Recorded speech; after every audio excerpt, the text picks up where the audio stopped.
This is Bob with his news and his budget. I'm stepping into a domain I am not necessarily familiar with. I'm not an economist. I just read a lot. And I'm trying to do I've not seen the budget that's been put forward by the finance minister. By now, probably the accolades are coming in as usual, because most of our guys are just kiss-ass media and even more kiss-ass, what do you call them, corporate, especially people led by people like, who's our CIA chief at this time, I think Kirloskar, right? Nobody wants to say anything wrong. Anyway, the key thing in my budget, folks, which is not, which is kind of, a lot of people think is socialist and anti-capitalist, I say, let's not focus at all on the stock market. The stock market is on a tear, and on a tear going, in my opinion, creating a huge amounts of problems. The problems that I see is that the huge amounts of inequality that is developing in the capitalist world between the top 1% and the bottom. The bigger problem for me is the misallocation of funds. The funds are now getting allocated to financial instruments rather than working themselves back into the real economy. And this market is just too risky. It's not driven by any fundamentals, by any stretch of any imagination, right? So as we go along, I'm just going to read some, if I was the finance minister, what would I be investing in, is something that I come to. But let's look at the reality of the economy, right? Which is important to note, right? As Kaushik Basu writes, we need a growth vaccine. It says, but once we look at the data, it is clear that India has not just slowed down, it has lost rank. First, before we provide all the necessary changes and solutions, we really need to understand what went wrong. So it says, this effect will, however, wear off after a while. India's long run worry comes from the realization that India's growth slowdown did not start with the pandemic. In 2016-17, India had a GDP growth of 8.2%. After that, each year's growth rate has been lower than the previous year, all the way up to 2020-21. A 5-year downward stepwell of growth has never before happened in independent India, folks, and that is what you have to really remember. It has not happened, this kind of slowdown. So anybody who thinks this is pandemic driven and finds solutions based on the pandemic, you're not going to get the solutions. But look at the global economy, right? I've been picking these articles up, and which really haven't changed, it's just gotten worse. J. Crew is expected to file for bankruptcy, he's already done it. Food banks to get glut redirected from farms as government steps in. Wow. Unpaid rents pose a risk to the wider economy. This I'm talking about global economies in the United States and the United Kingdom. Restaurants in trouble, basically restaurants search for funds to reopen. None of them there. Restaurants, one of the biggest employers, right? New York faces 20% loss of hotel rooms. This is also happening here. You can imagine the spin-off and the problem that we are having. Forces most mall owners agree to retailers' rental terms, but that's under pressure. Restaurants and shop plots way out of it. Everybody's trying to plot their way out of crisis, not happening. A tidal wave of bankruptcies is coming, and this is something that's been written in the New York Times. Once booming San Francisco apartment market reverses. This is in the San Francisco Chronicle. 6.2% the apartment vacancy rate in May, according to Realpay. This has gotten worse. Auto industry has a debt problem. This is another issue while there's been a spike in demand, but this overlooming problem is going to show itself anytime soon. Bankers, government officials oppose interest swap under moratorium. This is the discussion that's happening in the United States. Americans skip millions of loan repayments. Another dubious indicator. What do we have here? Nothing really much. Treasury projects massive increase in debt.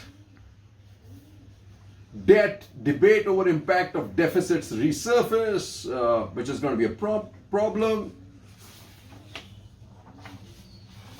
People are how to escape the trap of excessive debt. US labor market shatters post-World War II record. So this, I mean, while it's improved, but it's still twice. I mean, it's obviously reached 11.9%, has come down to 6.9, but still way below.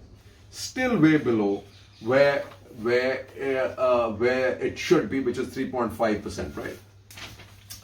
So here, while people are saying the economy is looking up, a focus on public spending, demand and health, but it's, the problem is, like, street smart reaping profits at 50,000 peak. That's the problem that we are having. Like, everybody's focused on the stock market, but what's the other big headline? What I say, keeping eye on the real economy as Main Street lags. This is it. Overpriced markets make investors call. So basically, this is a huge problem that we are going to have because of this focus. Soaring indices take valuations to stratosphere, raise concerns. Yeah.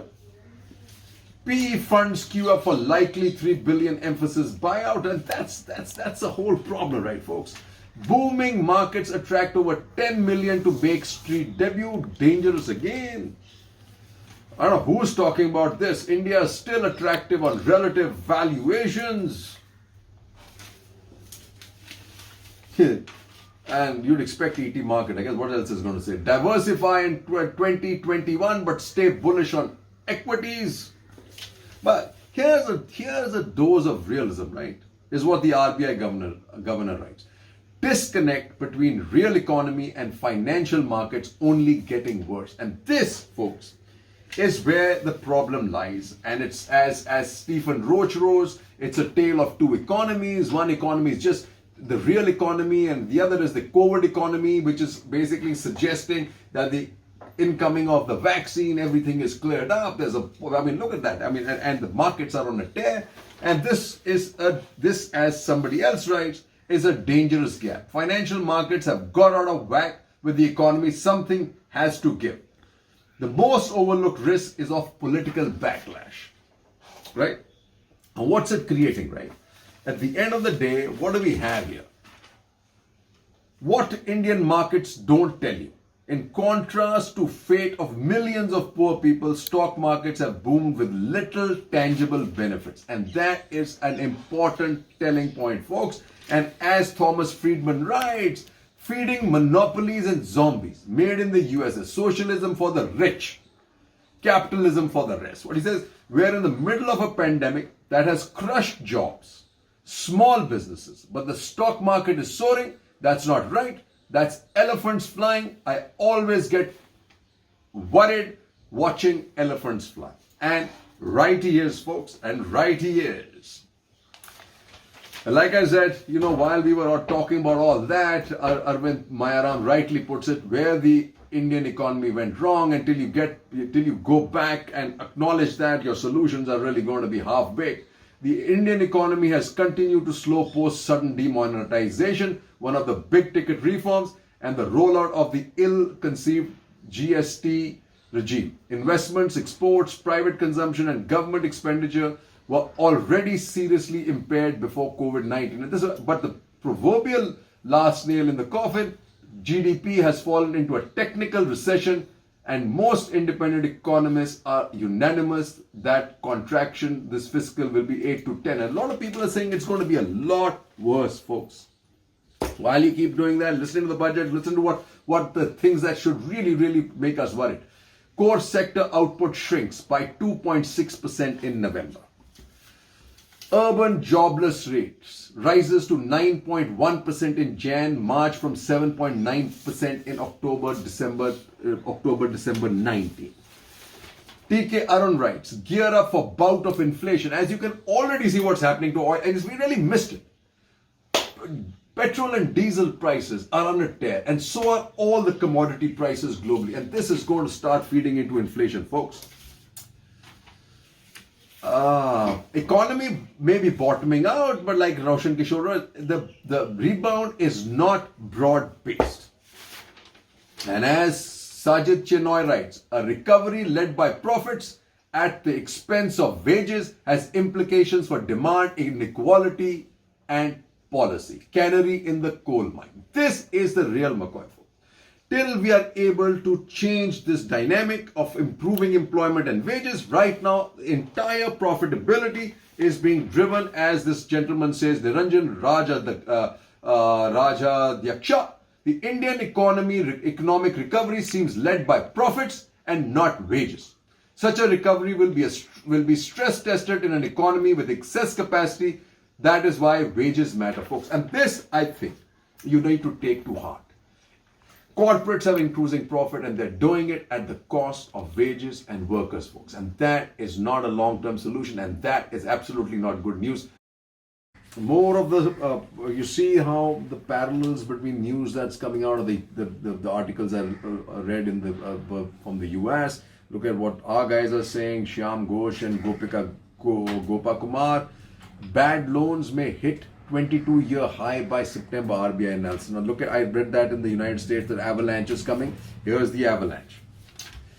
Fuel demand falters in first half of January. I mean, we've missed this plot, right? Now what this suggests is a slowing economy, the momentum's not being maintained, and the price of fuel is just out of control, right? There's another one. Microfinance lenders see rise in missed installments. Just remember, this is missed installments, and you tie this up with increase in credit card debt, which just goes to show that current consumption is actually being funded by debt. And that, for the middle and lower middle class, is an absolute dangerous future. Absolute dangerous future. We should watch out. What is it? Over a third fintech borrowers miss payment deadline. Well, everybody, this again is now fintech borrowers are again the smaller people, not the big guys who are showing your profitability. Then the other one, key indicators point to slowing business activity, right? While the stock market is at a tear, some profitability is up. In the United States, there was a little note which was earlier on, which says S&P 500 profits on track for biggest fall since 2009. And that's probably going to be true, except for a few large companies in India which have reduced costs. Almost everybody else is going to be reporting falling profits, right? But there's a burden of great expectations, and this is the guys who are pursuing the stock market.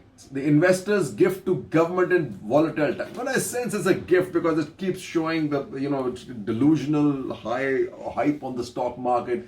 The government is able to pretend that all is hunky dory, but it's hiding a lot of the truth, folks. And as Naushad Forbes writes, the growth we deserve. He says, even worse would be if the government pretends in public, as a few officials seem to be doing, that everything is moving in the right direction and will come right on its own. Unless we act now, we will have a stunted recovery. We must use our economic crisis to set some bigger things right. 2021 will be a year to welcome if it returns us to the growth trajectory we deserve. And he says the government might argue the big reforms prompt big protests, such as those we are witnessing in Delhi on the agricultural reforms. The learning from these protests must surely be that reforms themselves were right, but the method of doing them needs to be different. But the reforms also now, when you're starting to lead between the lines, are not as clear and as helpful to the farmer at all. They seem to be absolutely bias towards the large corporate. And maybe that's what this government wants. And like I said earlier, centrality, when you centralize business, easy to fund your political dreams, political machines. But let that as may be.